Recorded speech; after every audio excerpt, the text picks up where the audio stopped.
ওয়াসাতান, মধ্যমপন্থী উম্মাত, মাঝামাঝি থাকতে হবে। কিন্তু আমরা এদেশে মার্জিনালাইজ করে ফেলি, বুঝতে পেরেছেন? এক প্রান্তে চলে যাই। যারা চরমনায়ের মুরিদ অন্যদেরকে আর দেখা যাবে না, যারা শর্ষিনার মুরিদ এরাই সব, অন্যদিকে যাওয়া যাবে না। যারা জামাত ইসলাম অন্যদিকে আর যাওয়া যাবে না। যারা হেফাজতে ইসলাম অন্য কারোর মধ্যে আর হক নাই। যারা আহলে হাদিস এরা তো সব নিয়েই গেছে, সব হক সুন্নাহ এদের কাছে, কারো মুখের কোনো কথা এদের কাছে কোনো দাম নাই। আপনি যত হকের কথা বলেন এদের দলেই নাকি ঢুকতে হবে। তো আমার এই দেশে সুন্নি ভাইরা গালি দেয় আহলে হাদিস বলে, আবার আহলে হাদিসরা আমার গালি দেয় সুন্নি বলে, বুঝতে পেরেছেন? মাঝামাঝি থাকাটা এই বাংলাদেশে খুব কঠিন, কিন্তু আপনাকে মাঝামাঝি থাকতে হবে, আপনাকে ওয়াসাতিয়ার পদ্ধতিতে আসতে হবে। উম্মাতান ওয়াসাতা, মাঝামাঝি, মাঝামাঝি, ডানেও না বায়েও না, সিরাতুল মুস্তাকিমে ডান বাম নাই, এটা সোজা। এই রাস্তা একবার যদি উঠে যান এই রাস্তা শেষ হয়ে যাবে জান্নাতুল ফেরদাউসের ভিতরে। চিল্লায় বলেন ঠিক কিনা? এজন্য আমরা যেন মিডল পাথ ধরি, আমরা যেন কট্টর না হই, আমরা যেন মাঝামাঝি হই। আপনি তাবলিগ করতে পারেন, করেন, খুব ভালো। তাবলিগের ভাইদের একটা ভালো গুণ হচ্ছে নিজের খেয়ে নিজের পরে ইসলামের দাওয়াত দেয়, ঠিক কিনা? নিজের টাকা ভেঙে দাওয়াত দিচ্ছে, তো তাদের কারণে অনেকে কালিমা শিখছে, অনেকে নামাজ শিখছে, তাদেরও কন্ট্রিবিউশন আছে না নাই? তো যারা তাবলিগ করেন আপনি মনে করবেন না যে সব হক সব সত্য, শুধু আপনি হকের ডিলার এটা মনে করবেন না। সব সত্য হক এটা আপনার বাবার দাদার সম্পত্তি এটা মনে করবেন না। সব দলের মধ্যে হক থাকতে পারে, বরং সব দলের ভালো ভালো জিনিসগুলো নিয়ে নিজেকে সাজানো দরকার। কথা বলেন? জামাত ইসলামের মতো, হেফাজতে ইসলামের মতো আন্দোলনের স্পিরিট থাকতে হবে। চিল্লা এখন ঠিক কিনা? আমার সুন্নি ভাইদের মতো নবীর প্রেম অন্তরে থাকতে হবে। চিল্লা এখন ঠিক কিনা? তাবলিগের ভাইদের মতো হৃদয়ে ইখলাস থাকতে হবে। এই সবগুলোর সমন্বয় হচ্ছে ইসলাম, সবগুলোর সমন্বয় ইসলাম। এজন্য কখনো মনে করবেন না যে আমি একদল করি তার মানে অন্য সব দল মনে হয় বাতিল, ওগুলো মনে হয় মুসলমান না, ওগুলো আমার চোখেই ধরে না। এটা ঠিক না, এটা ইহুদিদের স্বভাব। ইহুদিরা শুধুমাত্র হকের ডিলার মনে করতো নিজেদেরকে, ইহুদি ছাড়া বাকি কাউরে ওরা চোখে দেখতে পারতো না। এজন্য আমরা কি কট্টরপন্থী হব না মধ্যমপন্থী? চিল্লায় বলেন কট্টরপন্থী না মধ্যমপন্থী? আল্লাহ আমারে যতদিন বাঁচিয়ে রাখে আমি মধ্যম পন্থার কথা বলেই যাব, up to my death. It's my mission, it's my vision. এটাই আমার লক্ষ্য, যে মধ্যম পন্থার ইসলামকে প্রমোট করা, যেটা বিশ্বনবীর ইসলাম, যেটা মদিনার ইসলাম, যেটার মধ্যে বাড়াবাড়ি নাই, ছাড়াছাড়ি নাই, ঠিক কিনা? আল্লাহ তুমি আমাদেরকে বুঝার তৌফিক দান করো। সূরার নাম হচ্ছে সূরাতুত তাকাসুর। চিল্লায় বলেন কি নাম? এই সূরার সেন্ট্রাল সাবজেক্ট ম্যাটার হচ্ছে we have to go back to our Lord. আমাদেরকে ফিরে যেতে হবে আমাদের রবের কাছে। আমরা কেউ আজীবন থাকতে আসি নাই। থাকতে পারবো আজীবন? দাদা চলে গেল, বাবা চলে গেল, মা চলে গেল, মামা চলে গেল, খালু চলে গেল, এরপর আমাদের টনক নড়ে না, তাই না? পাগল পাড়া হয়ে আছে এই পৃথিবীর জন্য। মরতে যে হবে এটা ভাববার সময়টুকু আমাদের নেই। আমরা ব্যস্ত আমাদের ক্যারিয়ার নিয়ে, আমাদের লাইফ নিয়ে, আমাদের সমাজ নিয়ে, আমাদের ফ্যামিলি নিয়ে, আমাদের সন্তান আর সম্পদ নিয়ে আমরা super busy. We are leading a very super busy life. We don't have even a single time to think about death. মৃত্যু নিয়ে ভাবার একটা মুহূর্ত আমাদের নাই। কিন্তু পৃথিবীর সবচাইতে সুনিশ্চিত বিষয় হচ্ছে মৃত্যু, ঠিক কিনা? The most certain thing in our life is death. আমাদের জীবনের সবচাইতে সুনিশ্চিত বিষয় হচ্ছে মরণ, মরবই আমরা। And the most uncertain thing in our life is the time of death. আর আমাদের জীবনের সবচেয়ে অনিশ্চিত বিষয় হচ্ছে মৃত্যুর সময়। আমরা জানি না মরবো, যে এটা জানি, জানেন না? কিন্তু কখন মরবো এটা জানি? এই সূরাটা আপনারে এই জিনিসটা জানান দিতে এসেছে যে দুনিয়ার সম্পদ, লোভ, লালসা এগুলো নিয়ে পড়ে থেকো না।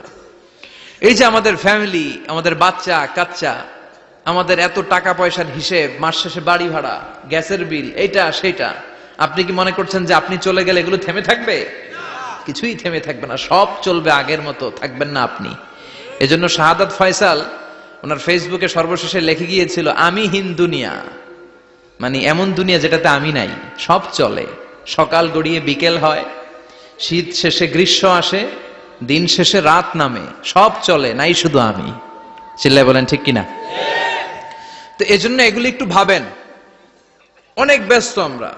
এই দুনিয়ার পুরো জীবনটা এটা হচ্ছে লালসাময় একটা জীবন। লোভ, মরিচিকা, মায়াজাল, এই মায়াজালে আমরা আটকে আছি। ফলে মৃত্যুর কথা আমরা ভুলে গিয়েছি, পাগলের মতো ছুটছি। আরো টাকা লাগবে, আরো খ্যাতি লাগবে, আরো যশ লাগবে, আরো দাপট লাগবে। আমার এত টাকা দিয়ে কি হবে, এত সম্পদ দিয়ে কি হবে, এত ব্যস্ততা দিয়ে কি হবে তোমার? স্টপ, থামুন, অনেক হয়েছে। আন্না, থামুন, take a rest, take a breath and think about death. Think that you have to go back to your Lord. একটু বসেন না, একটু ভাবেন যে আমাকে চলে যেতে হবে, চলে যেতে হবে। এই কোলাহল, এই ব্যস্ততা, এগুলো থাকবে, থাকবো না আমি। সাইয়েদনা ওমর ফারুক বলেছেন, মুতু ক্বাবলা আন তামুতু, মরার আগে একবার মরো। হাসিবু ক্বাবলা আন তুহাসাবু আলাইকুম, তোমার হিসাব নেওয়ার আগে তুমি একবার নিজের হিসাবটা করো না। কাগজ বের করে একটু লিখো না কি কি ভালো কাজ করছিলা, যেগুলো দিয়ে নাজাতের ওয়াসিলা হতে পারে। 1 2 3, আর কি কি আকাম কুকাম করছো দেখো না, লিখে দেখো তোমার অবস্থাটা কি। মরার আগে একবার মরো। মরার আগে খাটের মধ্যে শুয়ে শটান করে চোখ বন্ধ করে একবার মরার ভান করে দেখেন কেমন লাগে। চোখটা বন্ধ করেন আর ভাবেন আপনি নাই, কি কি হতে পারে ভাবেন। আপনার ছেলে মেয়েরা কান্না জুড়ে দিবে, আপনার প্রাণের স্ত্রী বিলাপ শুরু করে দিবে, বন্ধু বান্ধবের চিৎকার আর মাতম, স্থানীয় এলাকার মসজিদে ঘোষণা, অমুক এলাকার নিবাসী অমুক ভাই অমুকের ছেলে অমুক দুনিয়ায় নাই। সব আত্মীয়রা চলে আসবে, ফেসবুকে স্ট্যাটাস দেয়া হবে, সবাই সবাইকে জানাবে বিকাল 4টায় অমুক হাই স্কুল ময়দানে আপনার জানাজা। ছুটে আসবে, সবাই ছুটে আসবে আপনাকে শেষ বিদায় দিতে, গুড বাই জানানোর জন্য, আল ওয়াদা, বিদায় জানাতে আসবে সবাই। 4 তাকবীর দিয়ে আপনার জানাজা হবে, অশ্রুসিক্ত জানাজায় আপনার বিদায় হবে। কাঠের খাটিয়ার মধ্যে করে কাঁধে তুলে আপনারে কবরে নেওয়া হবে। আগে থেকে খুঁড়ে রাখা কবরটার মধ্যে আপনারে বিছিয়ে দেয়া হবে। বাঁশের কচি দিয়ে তার উপরে মাটির চাপা দিয়ে সব চলে যাবে। ভাবেন না একবার চোখ বন্ধ করে, this is the circle of life, this is the nature of life. এটা সবার হবে, আমার হবে, আপনার হবে।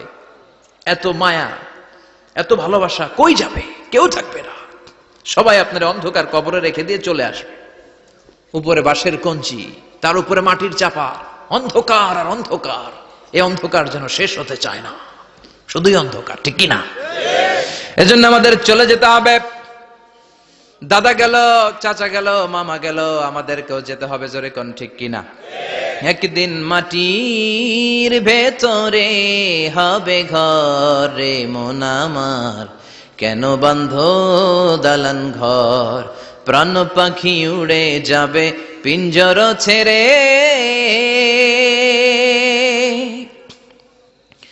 ধরা ধামে সবই রবে তুমি যাবে চলে, বন্ধু বান্ধব যত মাতা পিতা দ্বারা সুত সবই হবে তোমার পরে, মন আমার কেন বান্ধ দালান ঘর, একদিন মাটির ভেতরে হবে ঘর রে মন আমার, কেন বান্ধ দালান ঘর, ঠিক কিনা?